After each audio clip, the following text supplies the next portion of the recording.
നമസ്കാരം. വേറിട്ട വാർത്തയിലേക്ക് സ്വാഗതം. ഗുജറാത്തിലെ ബറൂച്ച് ലോക്സഭാ മണ്ഡലത്തിൽ നിന്നും മത്സരിക്കുന്ന ആം ആദ്മി പാർട്ടി സ്ഥാനാർത്ഥി ചൈതർ വാസവയ്ക്ക് വേണ്ടി തൻ്റെ പാതിയല്ല പാതികളാണ് വോട്ട് ചോദിക്കുന്നത്. ചില കേസുകളിൽ പ്രതിയായതിനാൽ മണ്ഡലത്തിൻ്റെ ചില ഭാഗങ്ങളിൽ ചൈതർ വാസവയ്ക്ക് പ്രവേശനമില്ല. പക്ഷേ അദ്ദേഹത്തിൻ്റെ 2 ഭാര്യമാർ ഐക്യത്തോടെ തോളോട് തോൾ ചേർന്ന് നിന്ന് അദ്ദേഹത്തിന് വേണ്ടി വോട്ട് ചോദിക്കുന്ന വിചിത്ര കാഴ്ചയാണ് ബറൂച്ചിൽ കാണാൻ കഴിയുന്നത്. അദ്ദേഹത്തിൻ്റെ ഭാര്യമാരായ ശകുന്തക 34, വർഷ 30 എന്നിവർ നേരത്തെ സർക്കാർ ഉദ്യോഗസ്ഥരായിരുന്നു.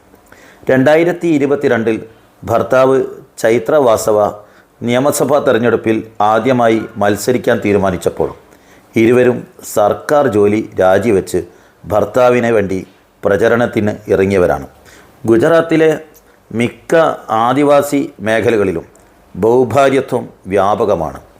ഇവരൊന്നിച്ച് ഒരു വീട്ടിൽ താമസിക്കുന്നതിനും ഒന്നിച്ച് സഞ്ചരിക്കുന്നതിനും ഒന്നിച്ച് വോട്ട് ചോദിക്കുന്നതിനും ഒരു തടസ്സവുമില്ലാതെ മുന്നേറുന്നു, തങ്ങളുടെ പ്രിയ ഭർത്താവിനെ തെരഞ്ഞെടുപ്പിൽ വിജയിപ്പിക്കാൻ.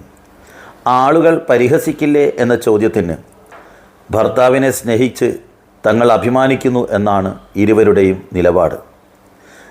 ചൈതർ വാസവയും ഇരുവരുടെയും സ്നേഹത്തിൽ വീർപ്പുമുട്ടുകയാണ്.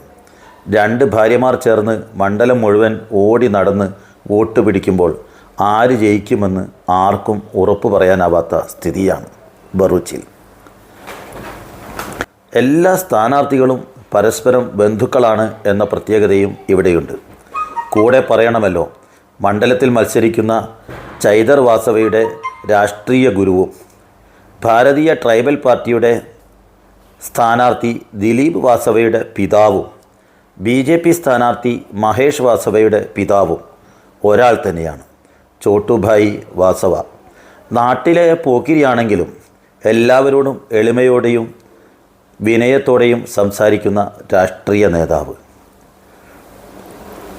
ഒരു കാലത്ത് ചോട്ടുഭായി വാസവയുടെ തട്ടകമായിരുന്ന ബറൂച്ചിൽ പിൻതലമുറക്കാർ പരസ്പരം ഏറ്റുമുട്ടുമ്പോൾ വിജയം പ്രവചനാതീതമാണ്.